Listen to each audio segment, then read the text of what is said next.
Hello ladies and gentlemen, this is SidAlpha. I'm coming to you today with a game that has actually been out on Steam for quite some time now, and I just recently tried it at the behest of a few of my friends, basically browbeating me into it. This game is FTL. It was released about 3 years ago by Subset Games, and this is a roguelite style game with several very random elements, and it does incorporate a permadeath system. It has actually been a very interesting game so far, I must say. It roped me in quite readily, probably about the first 5 or 10 minutes when I didn't know what the heck I was doing. I really didn't enjoy it at all, but once I started getting into it, it really picked up. Actually, let's go back to the main menu here. We'll start off with a new game. You can save your progress, but basically once you die, you're dead. So this is basically the starting window. It's pretty simple. We do have, this is basically your starter ship. You can pick up other ships as you go along, and I haven't unlocked very much in the game yet. Is the game itself, is, even on easy difficulty, is punishingly difficult. It really is. It holds no punches, and it's quite a nice change of pace from most games these days that will hold your hand and lead you by the nose through to the very end without ever actually having challenged you in any real way, shape, or form. There are harder difficulty modes. I only recently just beat the game on easy, so I we'll actually keep it there for the purpose of this video, but I am looking forward to trying out the harder difficulties. They do seem quite interesting. So we'll go ahead and start on. Now, the basic premise of the game is that you are carrying vital information to the remnants of the Federation fleet, and you are running away from the rebels. And you start off with your ship, 3 crew typically, and a little bit of scrap, which you use scrap to be able to purchase upgrades and refuel your ship and the like. What we'll start with is we're going to need a little bit more power there. So what we'll do is we'll increase our ship power and power up all weapons. Okay, so this is basically where you live, and we go to the map, and you see here where we have the exit. Now this is very important because as you travel, you'll have an ever-expanding region of the rebels taking over the area, and you're basically running from them. If you get caught behind enemy lines, it can be quite bad, but you do want to try and take your time to explore the map as much as you can before you escape to the next destination.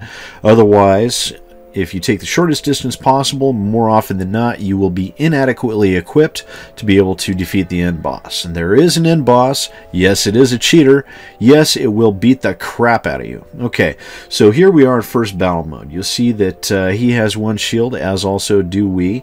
It is an automated ship, which means there's no crew really to repair damage to systems you do attack. So we'll try and take care of it here. Actually, yeah, and basically you have to wait for your weapons to charge up. You can pause the game at any time by pushing spacebar, which is definitely helpful if you want to plan it out. Okay, this weapon's going to attack here, and we'll actually go ahead and do that now. We're going to do a burst laser right onto his shields, and then we'll dump our missile right onto his weapons array. Now if they both hit, that will be very good. Yes, yes, yes. Okay, he has no shields and his weapons are offline, so we're going to go ahead and save our missiles now, because conservation of everything humanly possible is very important in this game. There we go. Took him out pretty nice and easy there. Now we got 19 scrap for that, and we'll investigate the station. Alright, we got 2 fuel, 1 probe, and 14 more scrap. Okay, so then we'll immediately go to our ship. We're going to want to upgrade some more. You'll do this process quite actively. Now bear in mind, you don't want to run yourself out of scrap completely, because if you come across a store or something like that, you want to be able to have something on hand to trade. So it does have a little bit of depth and complexity to it, which is quite nice. Let's see, what do we want to do? We'll start prepping to get a second layer of shields. I think that would be a good idea. And we'll pop over here. Now, next up. Okay, so we have a pirate interceptor. They're asking you to pay scrap in order for them to let you go, or you can reject their offer and fight them. We don't have enough scrap to pay them, so we have to fight them. Okay, so we'll actually do the same thing. Lasers onto the shield array, and then a missile onto their weapons. Now, as it goes, you see how I did take the one impact in the last fight. Sometimes that can start fires, systems can get damaged, and your crew will actually need... Oh, they're getting ready to power up their FTL drive. We better take out their engines, otherwise they're going to get away, and we don't want that. We want their salvage. Basically, when a system gets damaged or something like that, then your crewmen have to repair it. All right, took him out. Your crewmen will have to repair it, otherwise that system is unusable or reduced functionality, depending on how much damage you take. Also, where they are right now, they are manning crew stations, and they're actually gaining experience while they're manning these crew stations. So over here, we can see how his weapons is getting a little bit more, and it'll go up from green into a yellow bar, and then once the yellow bar fills all the way up, then they're basically a master of that system tech, which gives you a pretty significant bonus to that particular system. Okay, so we took him out. Don't have much scrap to be able to do anything. All right, a distress call. This could be someone actually in distress, or it could be a trap.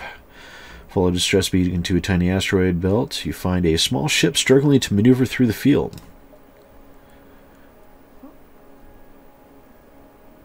And we'll try to shield their ship. Oh, 4 damage to the hull. And we didn't succeed there, but we did get a little bit of scrap for our efforts, even though we took some damage, but that's okay. We'll bump up our shields once more. Now, we can't enable our second bubble of shields because we don't have enough power yet. Shields take 2 units, so we actually have to go somewhere else and get a little bit more if we're going to want to improve our shields. Number of ships convening around a station.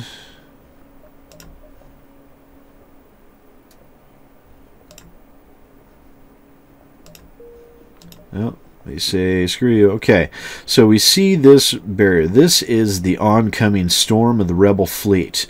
Now, we need to be able to stay ahead of this. We can actually be in the warning area, that's fine. But once we dip behind the Maginot line here, we're in enemy territory. And basically, every system you try and jump to behind that line, you will be surrounded by a rebel fleet. And that can be quite dangerous indeed.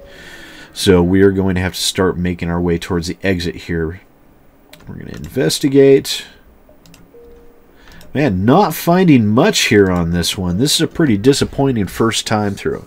Now, bear in mind, these are randomly generated, so each time you go through the game, it will be completely different each time. Okay, this is a rebel fighter. We're going to definitely want to fight those guys. Want to kill them. Okay, so we'll do the same we usually... Oh, that's not shields. See, this is why we pause the game, so we can think out our actions before putting them into motion. Which is always a good idea, because if you don't, then you will get dead a lot quicker. Alright, took out his weapons and his shields there. We'll target his engines next. Now, he does have crew. We can't see them because our sensor skills aren't good enough, but they are there. They will be repairing these damaged systems. And there go his engines. See that door open? That opened just there? That's them, and they're running back to help repair. Okay, so we should just be one more hit, and got him. Okay, managed to hit him before... Oh! Alright.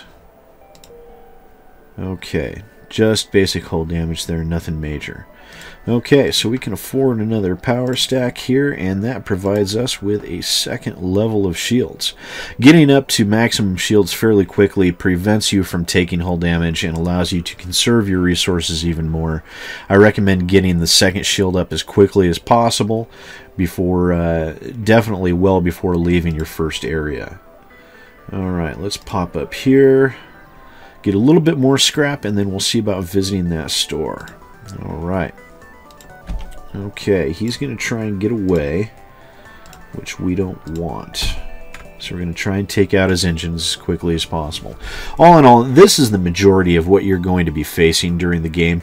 I'm continuing on through this first area so we can get a better idea of the game as an overall whole.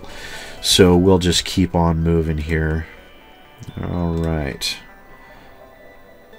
Okay, we'll try and finagle a little bit more. You also do have to keep an eye on your fuel. It's not so important early on in the first map, but later on, fuel becomes critically important. Now, these guys are probably going to be a little bit more difficult to take out, because it looks like they do have probes. Okay, they do have a combat drone, which will attack our shields. See there? If we only had one shield unit, this would be a huge concern. But thankfully, early on enough like this, we're able to not give it that great of a worry. Now, he's not going to be able to jump out because his engines are damaged, so we can worry about hitting him more where it counts. There goes his shields, and there goes him. As you can see, very early on in the game, our ship is actually a bit overpowered, but that doesn't stay that way for very long. It really does not. Okay, here we are at a small shop. Now, here we also have different shops offer different items. We can fix hull damage, purchase more fuel, missiles, or drone parts. We have subsystems we can buy. We have drone controller, crew teleporter, or cloaking. Oh, I wish I had enough for cloaking. That would be awesome. You can hire crew. And you can also get a reverse ion field, stealth weapons, which is perfect to go along with the cloaking device, and a scrap recovery arm. Now, let's see. We don't really have anything to sell. And we don't have much we can buy either, so we'll just fix our hull damage. We'll get some fuel, a couple of missiles. Yeah, it won't actually let us sell those consumable components, but later on in the game you will have extra weapons you won't be using and things like that. We were just shy of being able to purchase a crew member. That's a real shame we can't. That warning zone's getting really close, so we're going to have to head for the exit now as quickly as we can. And we have a pirate scout. No, we'd rather fight you than pay you. Thank you very much. Let's see. Alright, let's see how you like this. Pirates are my favorite ships to pick on because more often than not they're fairly weakly armed and armored. Let's see. Now they do this quite often. You can either opt not to fight them any further and they'll give you some of their goods, or you can roll the dice on a possibility of giving even more. Sometimes you get more, sometimes you get less. I'm gonna, just for the sake of things, we're going to go ahead and opt for trying to get more, because more is always better, especially in this game. And there they go. Yeah, see, we did end up getting more out of them, which is perfectly fine with me. Is there anything we can upgrade? No, we can bump up our engines one, but that won't help much because we don't have enough engine power for them. But we do need to get out of here very quickly. We've arrived at long range. Yeah, that's a pretty good trade. We'll do that. Alright, so we'll jump out of here. Okay, now that we're at the exit, we can go to the next sector.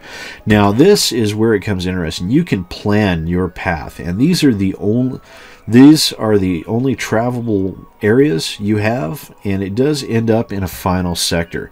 So basically, you are being driven ever forward into different areas, and you have these branching areas where you choose which way you want to go. We can either go pirate controlled or rock controlled. Rock is a species in this game. They're pretty awesome. They're very resistant to fire, slow moving but very powerful. Good crewmen to have overall. And that rock control leads to some civilian sectors. If you want to take an somewhat easier, I say in quotes, way, then traveling the unidentified civilian sectors would be the best way to go. Nebulous sectors, you will be able to explore the most, but they are also the most dangerous. Reason being because while you're in a nebula, the path of the oncoming rebels will actually not advance because they can't track you. Now, that only happens if you're in a star system, not a sector, but a star system within that sector that falls within a nebula's boundaries. And looks like the roll of the dice here showed no nebulas this time, but some of the star systems will have them. We're going to go to rock controlled space here, and we start off in a completely new area. This one is absolutely devoid of nebula, so I'm not going to be able to show you those. But this is basically FTL in a nutshell. The first map is very easy to get by on, but it does go more and more difficult, and you have to make harder and harder choices moving forward, more dangerous choices, because every choice you make literally does put your ship on the line, your ship and your crew. And your crew are very important to you, and without your ship, well, game over, you're dead. It has been an extremely enjoyable game. I've already dumped in a lot of hours into this, and I can foresee myself playing it a great deal more. I wasn't expecting it to be nearly as fun as it was, like I said before, but it really is. For as simple as it is, it does what it does very well. I've had very few problems with it whatsoever. It's extremely stable, it runs well, and I think if you tried it out, you would, if you enjoy this sort of thing where it won't hold your hand very much, but you will be able to grasp the concepts of it at the same time, it can be extremely enjoyable, and I really do think it is worth a look into. It is available on Steam for $10 or your regional equivalent. And yeah, check it out. It's a lot of fun and well worth the $10. I can guarantee you that. Thanks for taking the time to watch this with me. I know this video's run a little bit long. Don't forget to like, favorite, and subscribe, and tell all your friends. And until next time, this has been SidAlpha.